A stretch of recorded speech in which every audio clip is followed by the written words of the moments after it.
Oitavo Círculo Dantesco, ou de Urano, capítulo 12 do livro Sim a Inferno, Sim a Diabo, Sim a Karma. Amigos meus, novamente reunidos esta noite, 18 de novembro do ano de 1972, 10º ano de Aquário, com o propósito de estudar o oitavo círculo dantesco, submerso sob a crosta terrestre, nas infradimensões da natureza.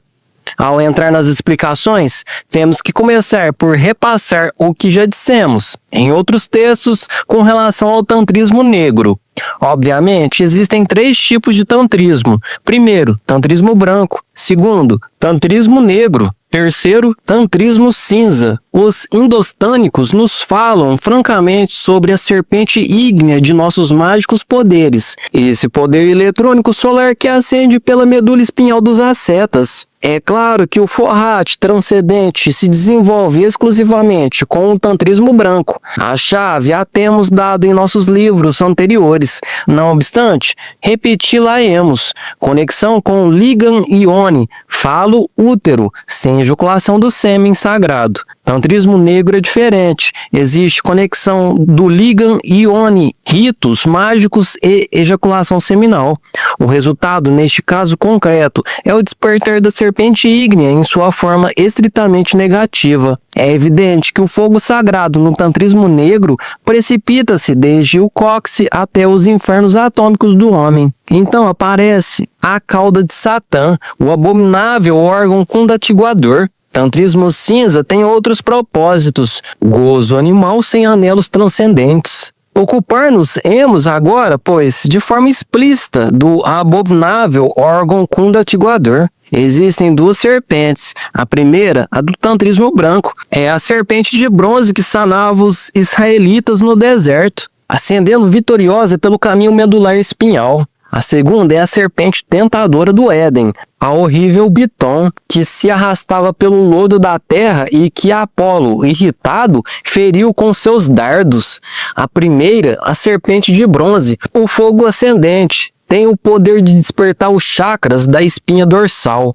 Abre, diríamos, as 7 igrejas do Apocalipse de São João e nos converte em deuses terrivelmente divinos. A segunda abre os 7 chakras que estão no baixo ventre, as 7 portas do inferno, como dizem os maometanos. Muito se falou sobre o Kundalini, o poder serpentino anular que se desenvolve maravilhosamente no corpo de todo tântrico branco. Entretanto, nós asseveramos solenemente que ninguém poderia gozar dos poderes da serpente luminosa sem ter sido devorado antes pela mesma. Agora vos explicareis, amigos e irmãos do movimento gnóstico, qual é o motivo pelo qual os adeptos da Índia foram qualificados como najas, serpentes.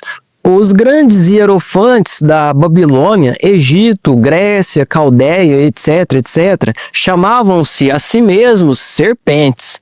No México serpentino, Quetzalcoatl, o Cristo mexicano, foi devorado pela serpente e, por isso, recebeu o título de serpente voadora. O Atã era uma serpente, porque havia sido tragado pela serpente.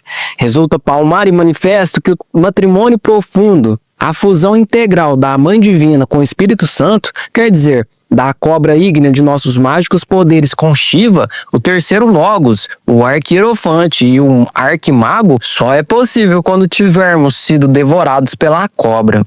Então advém, gloriosa, a ressurreição do mestre secreto dentro de nós mesmos, aqui e agora. Convido agora a todo esse auditório que me escuta e a todo o movimento gnóstico em geral para uma reflexão profunda sobre a antitese.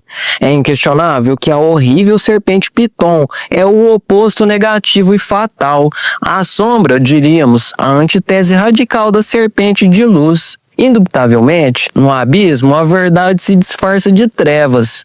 Se nas infradimensões superiores da natureza e do cosmos somos devorados pela serpente de bronze que sanava os israelitas no deserto, obviamente, no oitavo círculo dantesco, os condenados são devorados pela horrível serpente tentadora do Éden. Então se convertem em víboras venenosas, espantosamente malignas. Quero que compreendais integralmente que a serpente sempre há de nos devorar, seja no seu aspecto luminoso ou no oitavo círculo infernal tenebroso. Resulta patética a cena fatal da horrível serpente tentadora do Éden, devorando os perdidos, com o propósito de destruí-los, desintegrá-los, reduzi-los à poeira cósmica, para liberar a essência, para restaurar a prístina pureza original da mesma. Só assim logra a alma emancipar-se do doloroso tártaro. É interessantíssimo saber que a cobra sempre destrói o ego, já pela via luminosa, a base de trabalhos conscientes e padecimentos voluntários, ou já pela via tenebrosa, no 8º círculo das fatalidades. É maravilhoso saber que o ego sempre deve ser dissolvido, custe o que custar, com a nossa vontade ou contra a nossa vontade, e o que a serpente inevitavelmente nos deve tragar, ou vitoriosos ou fracassados. Essa serpe tentadora do Éden, essa horrível piton, é o aspecto negativo da Mãe Divina, cumprindo seu labor no Averno, volta à sua polarização positiva na luminosa região. Vede, pois, amigos e amigas, de que forma a Mãe Divina ama seu filho, aqueles que andam perdidos, os tântricos negros, ao desenvolver a serpente das fatalidades, condenam-se à morte segunda, inevitavelmente. Bonzos e dúkpas de turbante vermelho não poderão fugir jamais da Mãe Divina Kundalini. Ela os devora inevitavelmente, custe o que custar. No 8º círculo infernal moram, desgraçadamente, os falsos alquimistas, os tântricos negros, os falsificadores de metais, aqueles que cristalizaram negativamente. Para ser mais claro, aqueles que, em vez de fazer cristalizar o hidrogênio sexual Si12 nos corpos existenciais superiores do ser, fizeram-no cristalizar negativamente para se converter realmente em adeptos da face tenebrosa que, inevitavelmente, vêm a ser devorados pela horrível serpente das fatalidades. Quero que todos se deem conta que há 2 tipos de alquimia, 2 tipos de morte do ego e 2 tipos de banquete que se dá à serpente. Vós podereis escolher o caminho, elegei-o, dá-se-vos o conhecimento. Estais ante o dilema do ser ou não ser da filosofia. Ai de vós, os candidatos à morte segunda, vossas torturas serão espantosas, só assim podereis morrer no tenebroso Averno. De que outra forma se poderia emancipar a essência? De que outra forma poderia ficar livre para reiniciar um novo círculo evolutivo que, indubitavelmente, começará desde a dura pedra? No 8º círculo infernal, encontramos também os falsificadores de moeda, os falsários, os aproveitadores de pessoas, os incestuosos, os semeadores de discórdia, os maus conselheiros, os que prometeram e não cumprem, os que fazem escândalos e também os que formam cismas, gente falsa e mentirosa, etc, etc, etc. Essa 8ª região submersa é a antítese, o oposto, o aspecto negativo de Urano. Muito interessante, é este planeta do nosso sistema solar. Foi-nos dito que os polos norte e sul de Urano apontam alternadamente para o Sol. Quando o polo positivo deste planeta está orientado para o astro-rei, a força masculina se impõe sobre a face da Terra. Quando o polo negativo deste mundo se orienta para o resplandecente Sol, então a força feminina manda em nosso aflito mundo. Cada ciclo ou período magnético de Urano é de 42 anos. Assim, pois, homens e mulheres alternam seu mando aqui na Terra em ciclos ou períodos de 42 anos. O período completo de Urano consta de 84 anos, 42 de tipo masculino e 42 de tipo feminino. Observemos bem os costumes das pessoas, a história e veremos épocas intensivas de atividade masculina, como o da pirataria, por exemplo, quando os mares da terra se encheram de corsários, e épocas como a presente, ou como aquela em que as Amazonas estabeleceram seus cultos lunares e governaram grande parte da Europa, fazendo estremecer o mundo. A cada ciclo masculino, pois, segue um feminino e vice-versa. Tudo depende da polarização de Urano e do tipo de energia que deste planeta vem à Terra. É bom saber, para o bem da grande causa, que as glândulas sexuais são governadas por Urano. Necessitamos compreender integralmente que os ovários femininos também são controlados por Urano. Este planeta, como regente da nova era de Aquário, traz uma revolução completa ao nosso aflito mundo. Não é, pois, de estranhar que, na submersa região de Urano, sob a crosta terrestre da nossa Terra, definam-se os aspectos sexuais dos definitivamente perdidos e a serpente tentadora do Éden trague os caídos para iniciar o processo destrutivo em grande escala, até concluir na morte segunda. Em nosso passado livro, intitulado As Três Montanhas, dissemos que, no reino mineral submerso do planeta Urano, o iniciado tem que desintegrar o mau ladrão, Caco ou Gestas, como aparece no Evangelho cristão. Agato ou Dimas, o bom ladrão, é aquele poder íntimo que, do fundo de nosso ser, rouba o hidrogênio sexual C12 para nossa própria autorrealização íntima. Caco, o mau ladrão, o horrível Gestas, é aquele poder sinistro, tenebroso que rouba a energia criadora para o mal.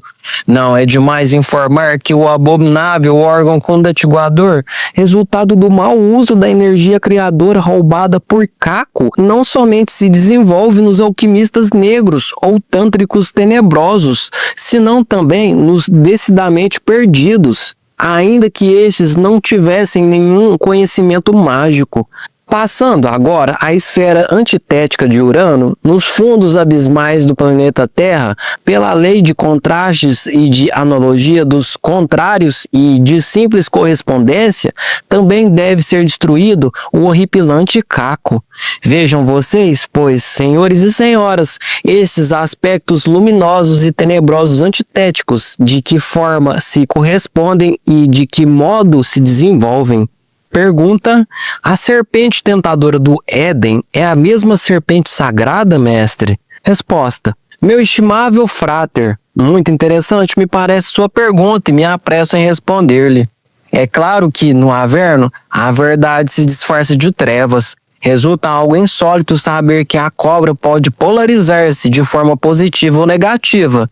Isto quer dizer que a serpente tentadora do Éden, ainda que sendo o contraste tenebroso da serpente de luz, é indubitavelmente a polarização negativa da serpente de bronze que sanava os israelitas no deserto. Assombra saber que a radiante serpente se polariza nessa forma fatal, e isto nos convida a compreender o que faz pelo bem de seu próprio filho, para destruir, no Averno, os elementos infra-humanos que levamos dentro e nos liberar das garras espantosas da dor. Assim é o amor de toda mãe divina. Pergunta: querido mestre, como é evidente que a maior parte dos habitantes deste planeta não pratica nem o tantrismo branco nem o negro, senão o tantrismo cinza, que é a prática sexual com derrame do ensêmenes e sem nenhum anelo transcendente? Pergunta ao senhor se toda essa maioria automaticamente ingressa no oitavo círculo dantesco como os que praticam o tantrismo negro? Resposta: distinto cavaleiro, sua pergunta é muito inteligente e quero que entenda minha resposta. É bom que o senhor saiba que todo o tantrismo cinza se converte em negro, inevitavelmente. Quando alguém desce no Averno, desperta negativamente. Esse despertar fatal se deve ao desenvolvimento do abominável órgão condatiguador. É, pois, de saber de forma urgente que todo fornicário, ainda que desconheça o tantrismo negro, é tântrico de fato e sobrevém, inevitavelmente, como personalidade tenebrosa, com a serpente tentadora do Éden completamente desenvolvida. Pergunta: mestre, quando se falou do segundo círculo infradimensional, explicou-nos que ali moram os fornicários e, somente para esclarecer o conceito, desejaria saber que diferença há entre os fornicários que habitam no círculo de Mercúrio e os que ingressam no oitavo círculo dantesco. Resposta: amigos, amigas, a luxúria é a raiz do ego, do eu, do mim mesmo, do si mesmo. Isto nos convida a compreender que a lubricidade, a fornicação existe inquestionavelmente em cada uma das 9 infradimensões naturais debaixo da crosta geológica de nosso mundo. Não obstante, há uma diferença em tudo isto. Na esfera submersa de Mercúrio, a espantosa Coatlicue ou Proserpina, a serpente tentadora do Éden, não devora ainda seus filhos. Só na 8ª região submersa vem a dar-se ela seu espantoso banquete. Agora nos explicaremos por que o Dante Florentino vê no 8º círculo milhões de seres humanos feitos pedaços, sangrando, ferindo-se com suas unhas e com seus dentes, decapitados, etc, etc. É ostensível que em tal região submersa se inicia o processo de ossificação, cristalização, mineralização e destruição de todo o ego.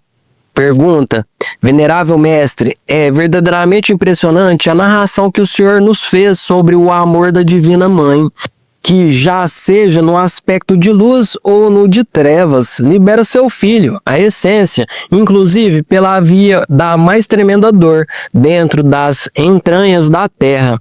Como é, pois, que muitos magos negros com consciência desperta, sabendo da dor que tem que passar, persistem no caminho do tantrismo negro e da morte segunda? Resposta: distinto cavalheiro, é bom que todos os aqui presentes saibam que uns despertam para a luz e outros para as trevas, como já o disse em passados livros.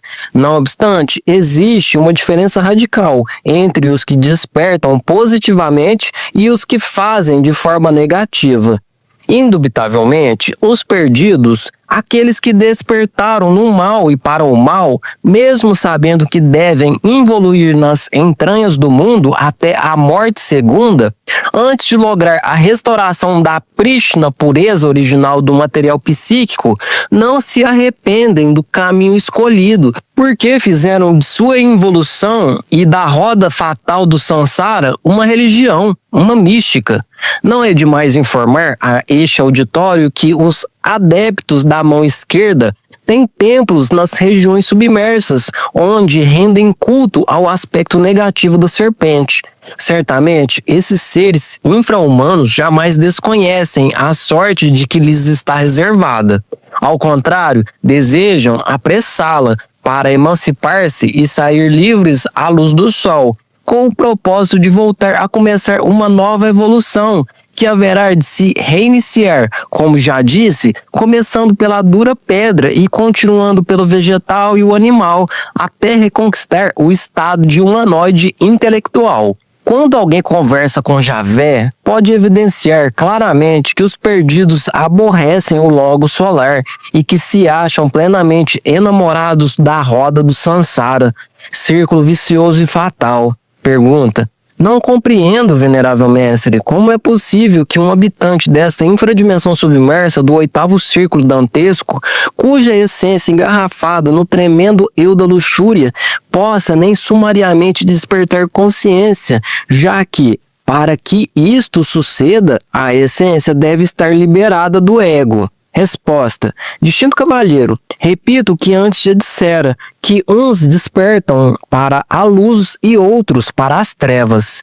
Ao chegar a esta parte de nossa conferência desta noite, vamos citar um versículo de Daniel, o profeta. Vejamos a Bíblia, Daniel 11 e 12. E muitos dos que dormem no pó da terra serão despertados, uns para a vida eterna e outros para a vergonha e a confusão perpétua. Os entendidos resplandecerão como o resplendor do firmamento, e os que ensinaram a justiça à multidão, como as estrelas, para a perpétua eternidade. Porém, tu, Daniel, cerra as palavras e sela o livro até o tempo do fim. Muitos correrão daqui para lá e a ciência aumentará. Como já estamos nos tempos do fim e como a ciência aumentou escandalosamente, convém tirar o selo do livro e esclarecer a profecia. Repito, o abominável órgão condatiguador tem poder para despertar a consciência naqueles que ingressam no abismo, onde somente se escuta o pranto e o ranger dos dentes. Podemos, pois, despertar a consciência de forma luminosa e positiva, mediante a dissolução voluntária do ego. ou despertá-la no mal e para o mal, mediante o desenvolvimento do abominável órgão condatiguador. Cada qual pode escolher seu caminho. A profecia de Daniel foi declarada. Pergunta: venerável mestre, conheço muitos mentores espirituais que, com toda sinceridade, vivem alijados das práticas sexuais, ou seja, que são célibes e que, portanto, segundo posso entender, não estão classificados em nenhum dos 3 tantras de que o Senhor nos falou. Acaso essas pessoas não ingressarão nessa região do Averno? Resposta: ai de vós, hipócritas fariseus, sepulcros caídos, perversa geração de víboras, que o pranto e o copo limpais, ainda que por dentro estejais cheios de podridão. O eu, fariseu, acha-se ativo no fundo de muitos devotos. Eles se presumem de santos e de sábios, de castos e perfeitos, porém, no fundo, são espantosamente fornicários. O eu, fariseu, bendiz os alimentos ao sentar-se à mesa, tem atitudes pietistas, auto-engana-se, crendo-se virtuoso, mas na profundidade de si mesmo oculta desígnios inconfessáveis e propósitos maquiavélicos que justifica com boas intenções. No 8º círculo dantesco, tais beatos são devorados irremediavelmente pela serpente tentadora do Éden. Pergunta: mestre, que nos pode o senhor dizer da densidade e elementos que integram esta infradimensão? Resposta: distintos amigos, o 8º círculo dantesco é uma região pétrea e ígnea ao mesmo tempo. Ali o fogo tortura realmente os perdidos. Esta zona submersa de Urano, sob a crosta geológica do planeta Terra, tem cristalizações de insuportável materialidade.